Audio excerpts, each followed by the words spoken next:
పరిశుద్ధమైన దేవుని వాక్యాన్ని మనం ధ్యానం చేసుకున్నాము. వాక్య ధ్యానం కొరకై ప్రభులను ప్రేరేపించి మీతో మాట్లాడమన్న కొన్ని మాటలు నేను మాట్లాడి త్వరగా ముగించడానికి ప్రయత్నం చేస్తాను. మొట్టమొదటిగా మన వాక్య ధ్యానం కొరకు ప్రభు మనతో మాట్లాడవాలని ఉద్దేశించినటువంటి దైవలేఖన వాక్యంలో నుండి ఇర్మియా గ్రంథం 13వ అధ్యాయం. ఇర్మియా గ్రంథం 13వ అధ్యాయం మొదటి వచనం నుండి 10వ వచనం వరకు మనం ధ్యానం చేద్దాం.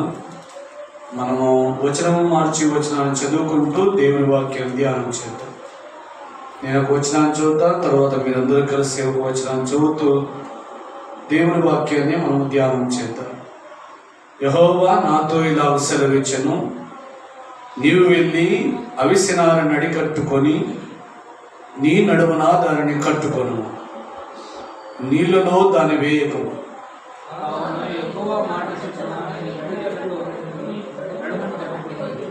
రెండవ మారు యెహోవా వాక్కు నాకు ప్రత్యక్షమై, నీవు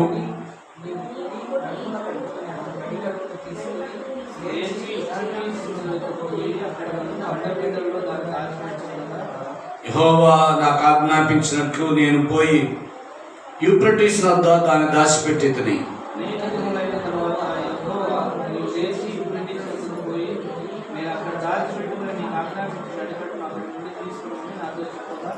నేను యూఫ్రటీస్ వద్దకు పోయి త్రవ్వి ఆ నడికట్టును దాచిపెట్టిన చోటు నుండి దాన్ని తీసుకొంటిని. నేను దానిని చూడగా ఆ నడికట్టు చెడిపోయి ఉండెను, అది దేనికి పనికి రాని దాయను. యెహోవా ఈ మాట సెలవిచ్చుచున్నాడు, ఈ విధముగానే యూదా వారి గర్వమును యెరూషలేము నివాసుల మహాగర్వమును నేను భంగపరచుదును.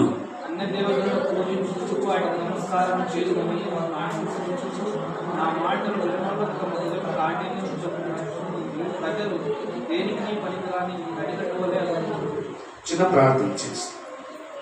మహాపరిశుద్ధుడా, దయగల తండ్రి, స్తోత్రం నాయన. చదవబడిన వాక్య భాగాన్ని బట్టి మిమ్మల్ని స్తుతిస్తున్నా.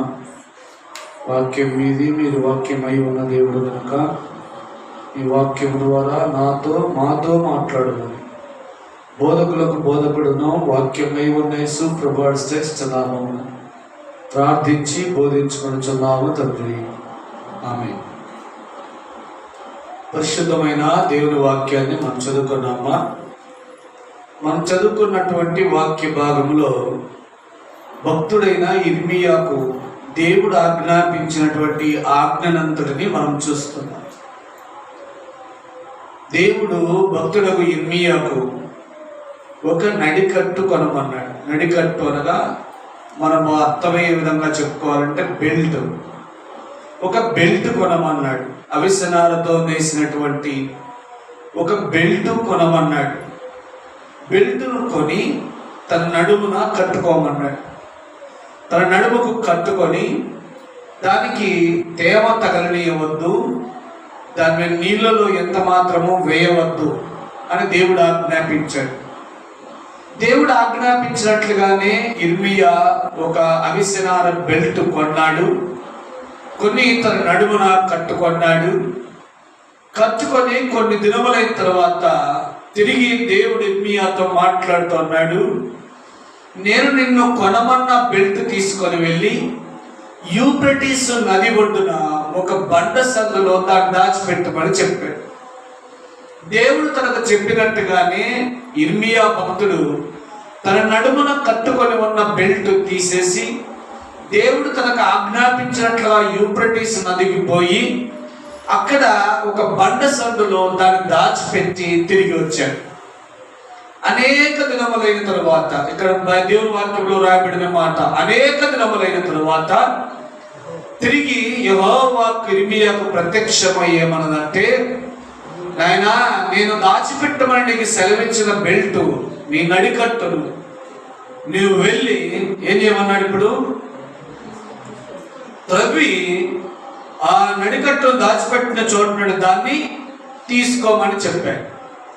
తీసుకోమని దేవుడు చెప్పగా తాను నడికట్టును అనగా బెల్టును దాచిపెట్టినటువంటి స్థలానికి వెళ్ళి దాన్ని దాచిపెట్టిన స్థలం నుండి తవ్వి బయటకు తీసి ఆ బెల్ట్ను చూడగా ఆ బెల్ట్ ఏమైపోయిందట, అది దేనికి పనికిరానిది అయిపోయింది.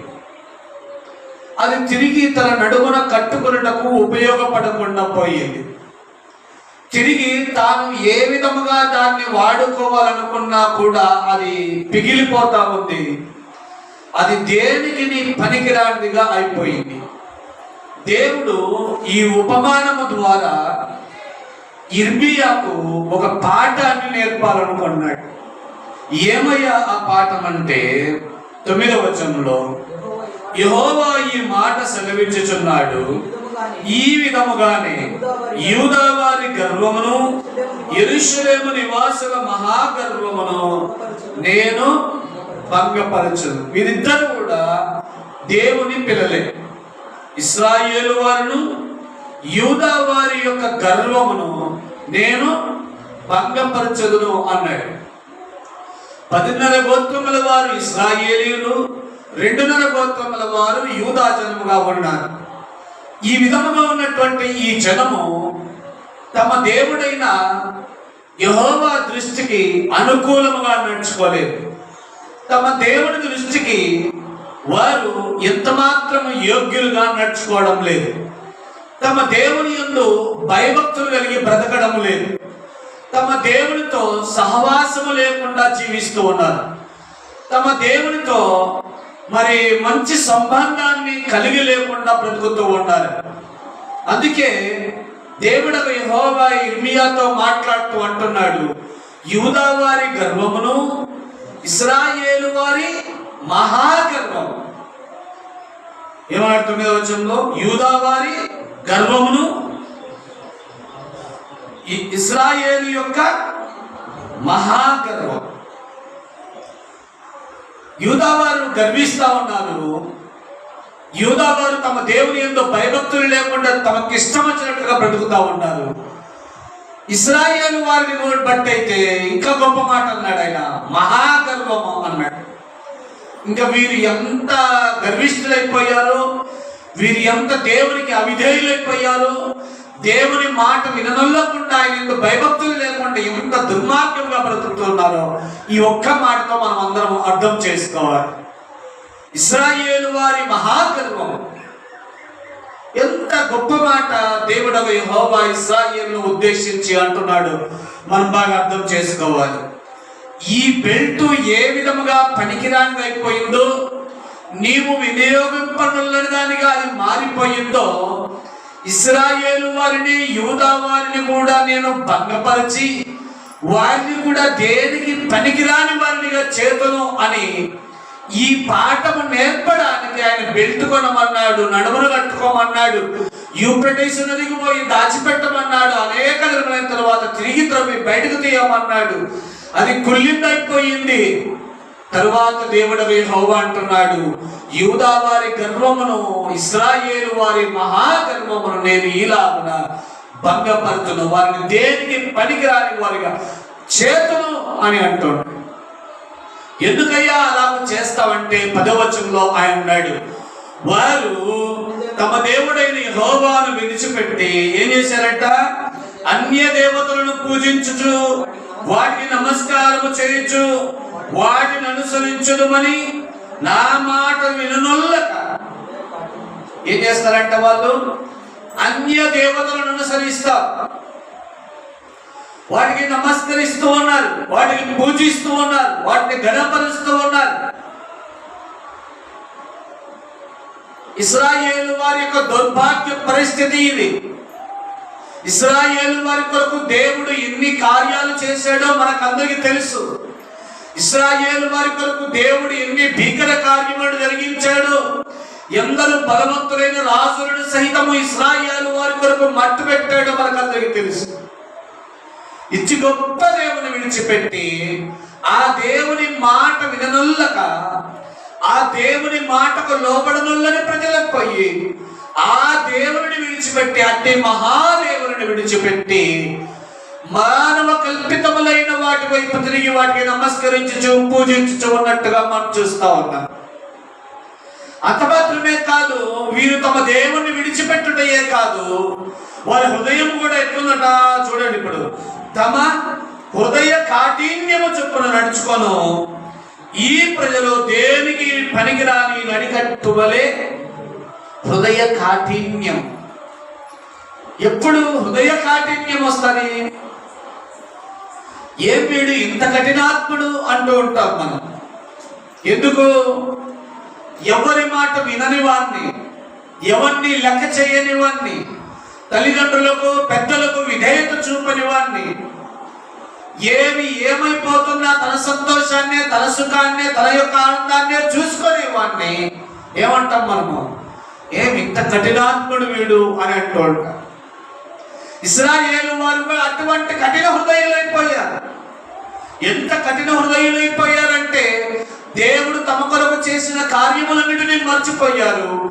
దేవుడు తమ కొరకు చేసిన అద్భుతములు, ఆశ్చర్య కార్యములన్నిటినీ మర్చిపోయాడు. దేవుడు తమ కొరకు ఇచ్చినటువంటి ధర్మశాస్త్రాన్ని మర్చిపోయారు, విడిచిపెట్టేశారు. వారికి ఇష్టమైనటువంటి అన్య దేవతలను పూజించుతూ, వాటికి నమస్కారం చేస్తూ, వాటి చెప్పున నడుచుకుంటూ వారు తమకు ఇష్టమైన జీవితాన్ని జీవిస్తున్నట్టుగా మనం చూస్తున్నాం. ఇది ఎంత భయంకరము! నేడు క్రైస్తవ సంఘము, నేడు క్రైస్తవ సమాజము కూడా ఇలాగే చేస్తా ఉంది. బాగా గమనించండి. తమ కొరకు 2000 సంవత్సరముల క్రితంగా తమ కొరకు తమ ప్రాణమర్పించి, తన రక్తమును చిందించి, మన పాపదోషములన్నింటినీ పరిహరించి, వాటికి క్షమాపణ కొరకై తన దేహాన్ని బలిగా అర్పించినటువంటి దేవదేవుని విడిచిపెట్టి దేవుని సంఘం కూడా, దేవుని ప్రజలు కూడా నేడు భయంకరమైనటువంటి పరిస్థితులు కూడా నడుస్తూ ఉన్నారు. మానవ కల్పిత పద్ధతులను అనుసరిస్తూ, మానవ కల్పితమైనటువంటి బోధనలను అనుసరిస్తూ, మానవ కల్పితమైనటువంటి దేవుడు ఆజ్ఞాపించని కార్యములన్నిటిలో జరిగించచ్చు. దేవుని సంఘములో కూడా ఇశ్రాయేలు వారు ఎలాగైతే అన్య దేవతలను అనుసరించే వారు అయిపోయారో, దేవుని సంఘములో కూడా తాను ఆజ్ఞాపించని సంగతులు, తాను తన సన్నిధిలో, తన యొక్క మందిరములో ఉండకూడనటువంటి హేయ వస్తువులను తెచ్చి ఇశ్రాయేలు వారు పెట్టి తమ దేవుని విడిచినట్టుగా మనం చూస్తున్నాం. అందుకే దేవుడు యెహోవా ఏమన్నాడంటే, నీవు కొని యూఫ్రటీస్ నది ఒడ్డును దాటి పెట్టినటువంటి ఈ బెల్ట్, ఈ నడికట్టు ఎలాగైతే పాడైపోయిందో, దేనికి పనికిరానిదైపోయిందో, నేను ఇశ్రాయేలీయులందరినీ వారి హృదయ కాఠిన్యమును బట్టి, వారు నన్ను విడిచిన దాన్ని బట్టి నేను కూడా ఏం చేయబోతున్నాను? పనికి రాని వారిగా చేయబోతూ ఉన్నాను అన్నాడు. ఇది ఎంత భయంకరము! తమ దేవుడే తమ హస్తమును విడిచిపెడితే, తమ దేవుడే తమను కాయకపోతే, తమ దేవుడే తమను రక్షింపకపోతే, తమ దేవుడే తమను విమోచింపకపోతే, తమ దేవుడే తమకు కాపుదలగా భద్రతగా ఉండకపోతే, తమ దేవుడే తమను స్వస్థపరచకపోతే, తమ దేవుడే తమను అంగీకరింపకపోతే ఇది ఎంత భయంకరము! హెబ్రీయులకు రాసిన పౌలకు మాటన రాత్రి మనం ధ్యానం చేశాం. చూడండి, హెబ్రీయులకు రాసిన పత్రిక రాత్రి మనం చదివినటువంటి వాక్య భాగం.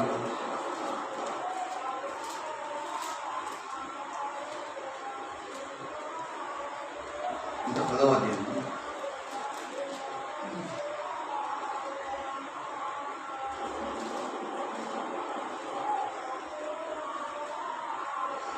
చూడండి, 10-11 వచ్చిన.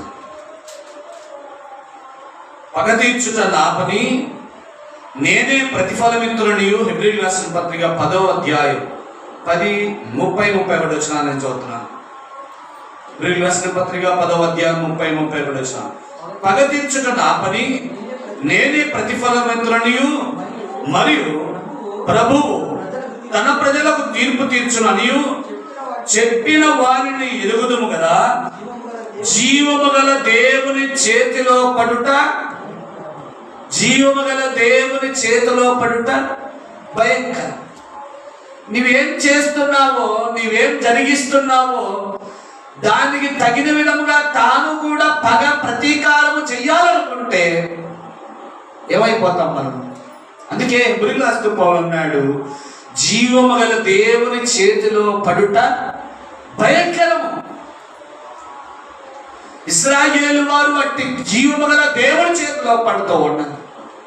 అట్టి జీవము గల దేవుణ్ణి విడిచిపెట్టి తమ దేవుణ్ణి మర్చిపోయి తమ దేవుని క్రియలను విడిచిపెట్టి జీవము గల దేవుని చేతిలో పడతా ఉన్నారు. అందుకే ఆయన అన్నాడు, ఈ పనికిరాని బెల్ట్ వలె నేను ఇశ్రాయేలు వారి యూదా వారి గర్వమును భంగపరిచి ఈ పనికిరాని బెల్ట్ వలె నేను వారిని చేయబోతున్నానయ్యా అని ఇర్మియాతో దేవుడు అన్నాడు. జీవము గల దేవుని చేతిలో పడుట భయంకరం అమ్మా. జీవము గల దేవుని చేతిలో పడుట భయంకరం. దాన్ని నీవు ఊహించలేవు, దాన్ని నీవు గ్రహించలేవు. జీవము గల దేవుని చేతిలో పడక మునిపే జాగ్రత్త. మనము దేవుని వైపు తిరుగుతూ ఆయన సన్నిధి వైపు చూద్దాం. ఇశ్రాయేలు వారి వలె దేవుని లెక్క చేయని వారి వలె కాకుండా, ఇశ్రాయేలు వారి వలె దేవుని మాట విననులనే ప్రజల వలె కాకుండా, ఇశ్రాయేలు వారి వలె ఎన్ని మార్లు గద్దించిన తమ హృదయ కాఠిన్యమును బట్టి వాడు లోబడవాలని ప్రజలైపోయారు, విధేయత చూపని ప్రజలైపోయారు. నీవు నేను అలా ఉండకూడదని ప్రభువు నీతో నాతో మాట్లాడుకోమన్నాడు. చూడు, కీర్తనకారుడు ఒక మాట అంటాడు. కీర్తన గ్రంథం 65వ అధ్యాయం. తమ దేవుని గురించి కీర్తనకారుడు ఒక మాట అంటాడు. 65వ కీర్తన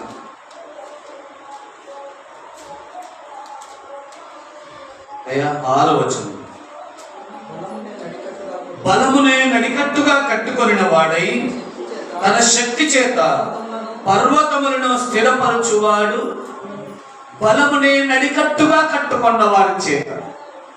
దేవునికి ఏంటయ్యా? తన బలమే, ఆయన బలమే ఆయనకు నడికట్టు వలె ఉంది. బెల్టు వలె ధరించుకున్నాడు ఆయన బలం. ఎంత బలవంతుడు! వర్షమే లేని కాలంలో 40 దినములు 40 రాత్రింబగళ్ళు ప్రచండమైన వర్షాన్ని కురిపించాడు. బండ నుండి ఇశ్రాయేలు వారి కొరకు నీళ్లను రప్పించాడు. ఎర్ర సముద్రమును 2 పాయలుగా చేశాడు. బలమునే నడికట్టుగా కట్టుకున్న దేవుని విడిచిపెట్టేశాడు. బలమునే నడికట్టుగా కట్టుకున్నటువంటి తన శక్తి చేత పర్వతములను సైతం స్తంభింపజేయగల సామర్థ్యం కలిగిన వాణ్ణి ఇశ్రాయేలు విడిచిపెట్టేశారమ్మా. ఇట్టి భయంకరమైన దేవుని చేతిలో పడుట ఎంత భయంకరము కదా! నీవు నేను ఇశ్రాయేలు వారి వలె ఆయన మాట విననులని ప్రజలుగా, దేవుని యందలి భయభక్తులు లేని ప్రజలుగా ఉండకూడనట్లుగా ప్రభు నీతో మాట్లాడుతూ ఉన్నాడు. ఎన్ని మార్లు గద్దించిన నీ హృదయ కాఠిన్యమును బట్టి విడిచిపెట్టి వెళ్ళిపోతా ఉన్నావేమో. ఇప్పుడైనా మేల్కో, ఇప్పుడైనా గుర్తించు. పర్వతములను స్తంభింపచేయు దేవుడును, బలమునే నడికట్టుగా ధరించుకున్న దేవుడును నీతో మాట్లాడుతూ ఉన్నాడు. ఇప్పటికైనా ఆయనకు విధేయత చూపి, ఆయనకు లోబడి, ఆయన బిడ్డగా బ్రతుకుటకు, ఆయన ఎందుకు భయభక్తులు బ్రతుకుటకు ప్రభువు నీకు సహాయం చేస్తాడు. ఇప్పటికీ తిరిగి ఉండకపోతే, నీ హృదయ కాఠిన్యమును బట్టి ఇప్పుడు మాట్లాడుతున్నా ప్రభు వైపు నీవు చూడకపోతే, ఆయన ఎందుకు విశ్వాసం ఉంచకపోతే, ఆయన ఎందుకు భయభక్తులను బ్రతుకుటకు నీవు నిశ్చయించుకోకపోతే, ఇశ్రాయేలు వారికి పట్టిన గతి ఇర్మియా భక్తునికి బెల్ట్ ద్వారా ఎలాగో చూపించాడు. పనికిరాని బెల్ట్ వలె ఇశ్రాయేలు వారిని పనికిరాని వారిగా చేస్తాను ఎలాగన్నాడు. నిన్ను నన్ను పనికిరాని వారిగా చేయకముందే జాగ్రత్త పడదాం. దేవుని వైపు తిరుగుదాం. ఈ లోక విషయములను, అన్య దేవతలను అనుసరించే వారముగా, వాటిని పూజించే వారముగా, దేవుని సంఘములో వచ్చినటువంటి ఆయన ఆజ్ఞాపించని ఎన్నో కార్యాలు దేవుని సంఘాల్లో జరుగుతున్న వాటి వైపు కాకుండా దేవుని వాక్యం వైపు తిరిగి, ఆయన సన్నిధి వైపు తిరుగుతూ, ఆయన ఇందు భయభక్తులు బ్రతుకుటకు నేడైనా మనం పూనుకొందాం. అలాగ పదకపోతే చాలా భయంకరం.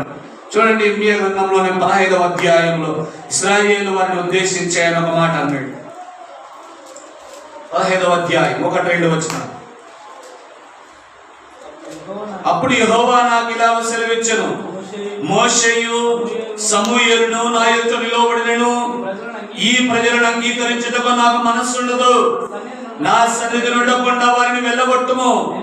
మేమెక్కడికి పోదుమని వారు నిన్ను అడిగిన ఎడల నీవు వారితో ఇట్లనము, యెహోవా ఈ మాట సెలవిచ్చుచున్నాడు, చావునకు నియమింపబడిన వారిని చావునకును, ఖడ్గమునకు నియమింపబడిన వారు ఖడ్గమునకును, క్షామమునకు నియమింపబడిన వారు క్షామమునకును, చెరకు నియమింపబడిన వారు చెరకును. ఏం చేయాలి?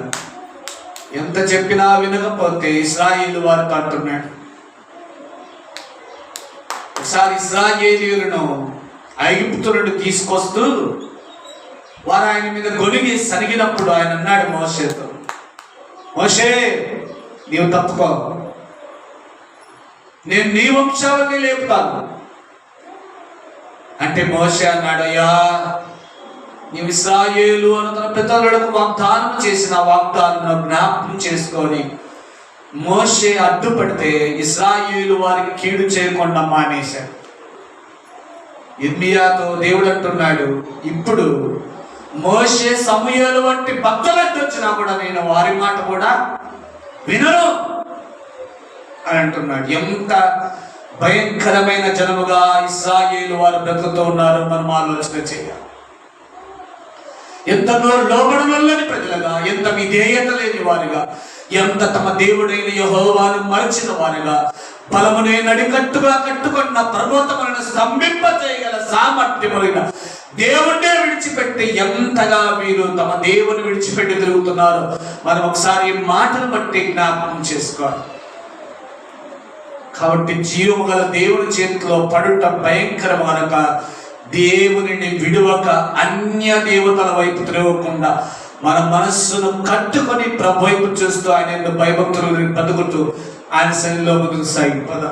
అందుకే యోహాను భక్తులు రాస్తూ కూడా 15వ అధ్యాయం 5వ వచనంలో అన్నాడు, ద్రాక్షావళిని నేను తీగలు, మీరు ఎవడు నా నుండి వేరైపోవున వాడు దేనికి పనికిరాని ఎండిన ద్రాక్షావళి వలె అయిపోతాడు.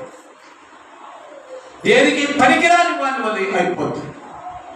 దేవుని విడిచిన జనము, దేవుని విడిచిన ప్రజలు దేనికి పనికిరాని వారి వలె అవుతారు. ఇశ్రాయేలు వారితో ప్రభు అన్న మాట నీతో మాట్లాడుతున్నాడు, జాగ్రత్తగా ఉంటూ ఆయన సన్నిధిలో ముందుకు సాగిపోదాం.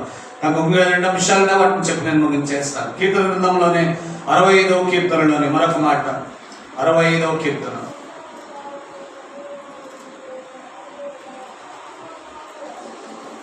12వ వచనం.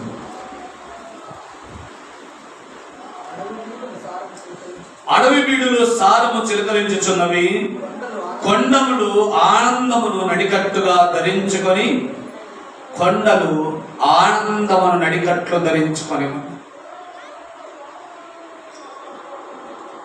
ఇర్మియాతో దేవుడు అన్నాడు, నడికట్టుకొని నడుమన కట్టుకోవాలి.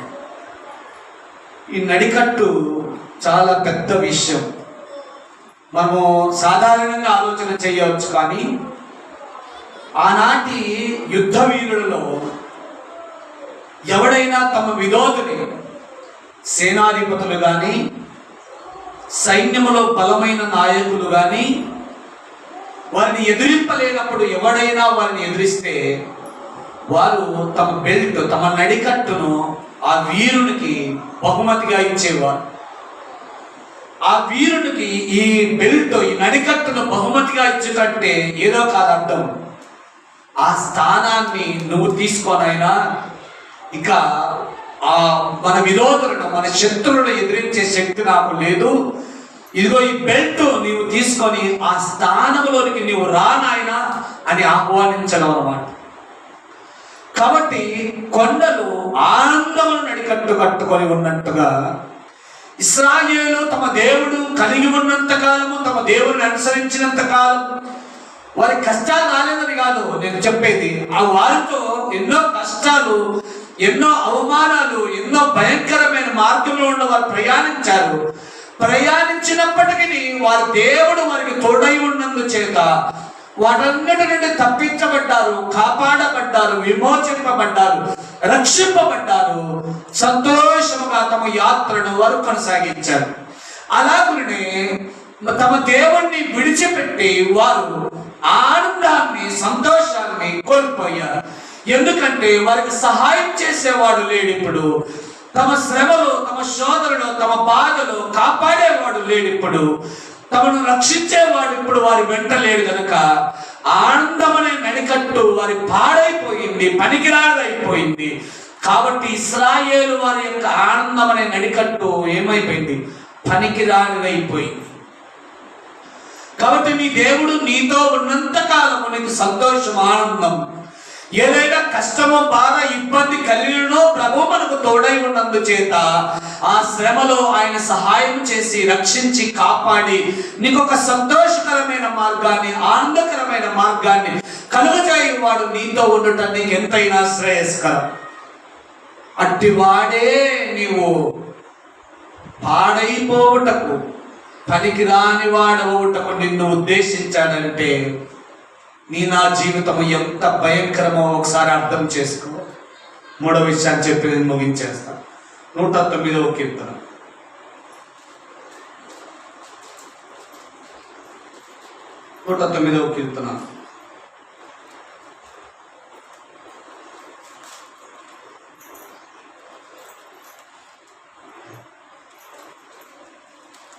పంతొమ్మిదవ వచనం. తాను కప్పుకొను వస్త్రము వలెను, తాను నిత్యము కట్టుకొను నడికట్టు వలెను అది వారిని వదలకుండును గాక. ఎట్లుండాలమ్మా మన నడికట్టు? మన దేవుడు మనతో కూడా ఎట్లుండాల? ఎప్పుడు వదలక ఉండునట్లుగా కాపాడుకో. ఎప్పుడు ఆయన మనల్ని వదలకుండా ఉండాలంటే మనం ఏం చెయ్యాలి? ఇశ్రాయేలు వారి వలె లోబడనొల్లని ప్రజలుగా బ్రతకకూడదు. దేవుని యందలి భయభక్తులు లేని ప్రజలుగా బ్రతకకూడదు. అన్య దేవతలను అనుసరించి తమ దేవుని విడిచిపెట్టేవారుగా ఉండకూడదు. ఇశ్రాయేలు వారు అలా ఉన్నారు కనుక ఆయన వారిని విడిచిపెట్టేశాడు, వదిలిపెట్టేశాడు.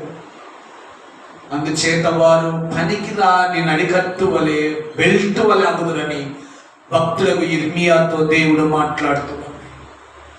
నీ నడికట్టు ఎప్పుడు స్థిరముగా నీతో ఉండాలంటే నీ దేవుని విడువక, నీ దేవుని యందు విశ్వాసము సడలిపోకున్నట్టుగా, దేవుని యందు భయభక్తులు లేని వారముగా, దేవునికి లోబడి విధేయత చూపే ప్రజలముగా ఉన్నంతకాలం ఆ నడికట్టు మనతో కూడా ఉంటుంది. అది పనికిరానిగా కాకుండా ఉంటుంది, పరిశుద్ధముగా ఉంటుంది. ఆయన ఎప్పుడు వచ్చినా కూడా ఆయనతో కూడా కొనిపోబడుటకు మనము యోగ్యులముగా ఉంటాం. నిన్ను ఎప్పుడు అంటి పెట్టుకొని ఉండి నడికట్టు వలె నీ జీవితాన్ని కాపాడుకోవాలి. ఇర్మియా భక్తునికి దేవుడు ఆజ్ఞాపించిన నడికట్టు వలె చెడిన వాడమైపోతే దేనికి పనికిరాని వాడమైపోతావు. పనికిరాని వాటిని ఏం చేస్తావమ్మా? పనికిరాని వాటిని ఏం చేస్తావు? బయట పారేసి అగ్ని చేత వాటిని కాల్చివేస్తాం.